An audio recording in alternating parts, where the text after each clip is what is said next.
Brian O'Driscoll on Off the Ball. With Vodafone, official sponsors of the Irish rugby team. Team of us. Everyone in.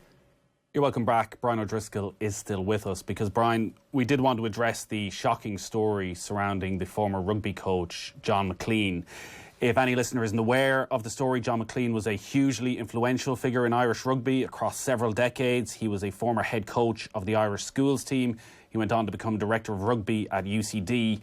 And last week, John McLean was sentenced to 8 years in prison after admitting to indecently assaulting 23 students at Terenure College between 1973 and 1990. John McLean left his role as a teacher in Terenure College in 1996, and it emerged during the trial that Father Robert Kelly, who was then provincial of the Carmelite Order, had met with McLean in the summer of 1996 after one boy's father reported abuse by McLean. During that meeting, McLean admitted to the allegation, after which it was made clear he would not be returning to the school.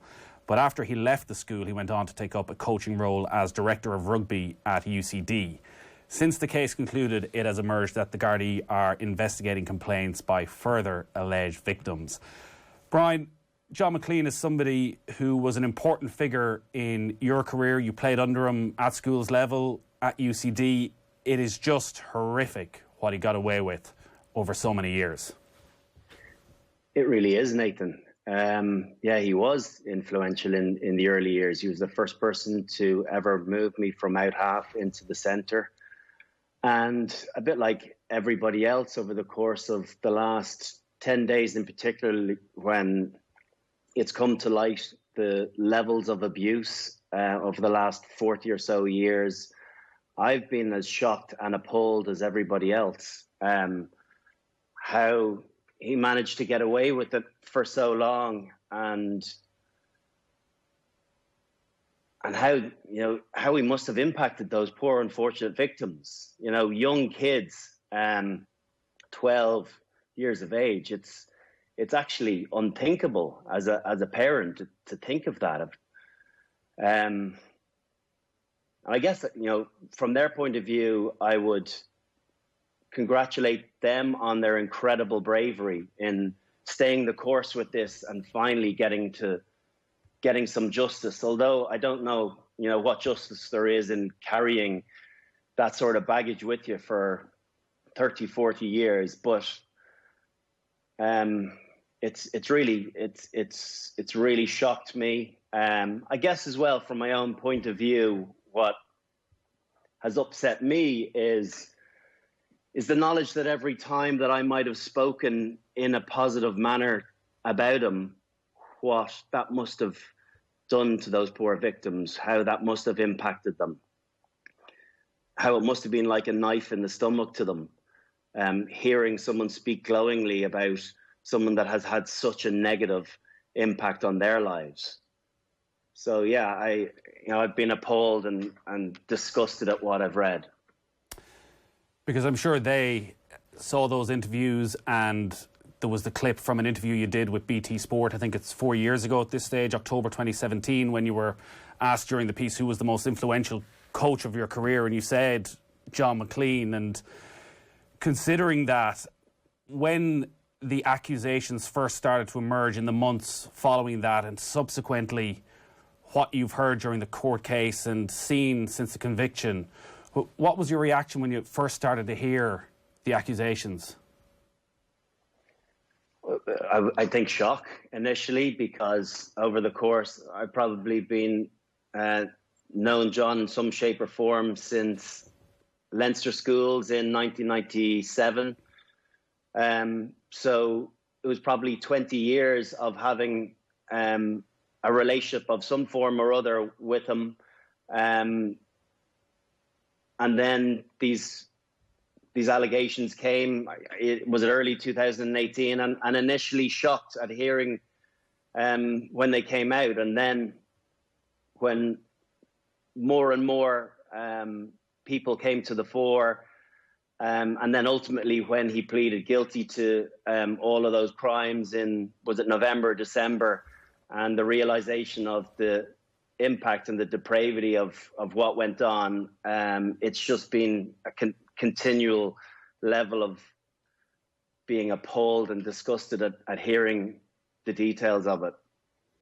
I'm sure it's something that you've spoken to friends, former teammates, coaches about.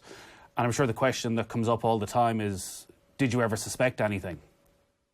Geez, Nathan, if I had ever suspected anything, I would never have spoken in a positive manner like I did that time in Blackrock College or at any other time.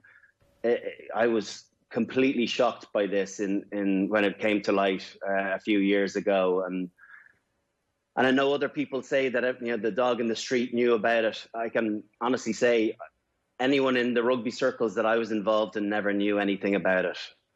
So I went for a walk in the park on Sunday and bumped into some ex-teammates in UCD and through Leinster schools, and we were all discussing it, and everyone was equally shocked by the findings of it.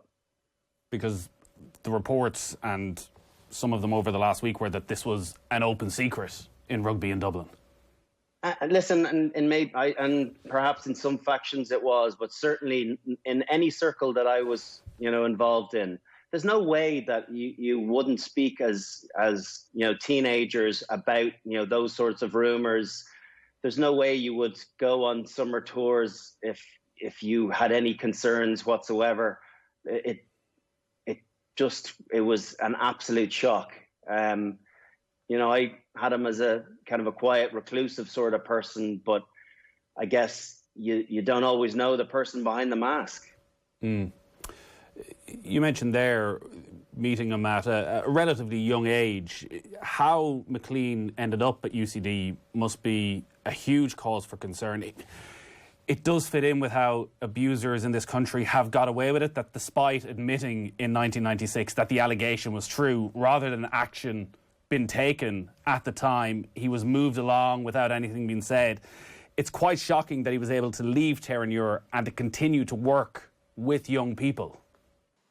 It's completely unacceptable. It's a disgrace that someone like him could be protected in moving between positions. Have we not learned anything from the past? Things being swept under the carpet, pretending they never happened. It's totally unacceptable, and it can never happen again. That's what these predators do. They move between positions, preying on the vulnerable again, identifying who they are. It's something that just simply shouldn't and can't happen. Over the last few weeks, and well, even since the accusations came to light in 2018, you've probably reflected on your interactions with John McClean through the years and his interaction with rugby.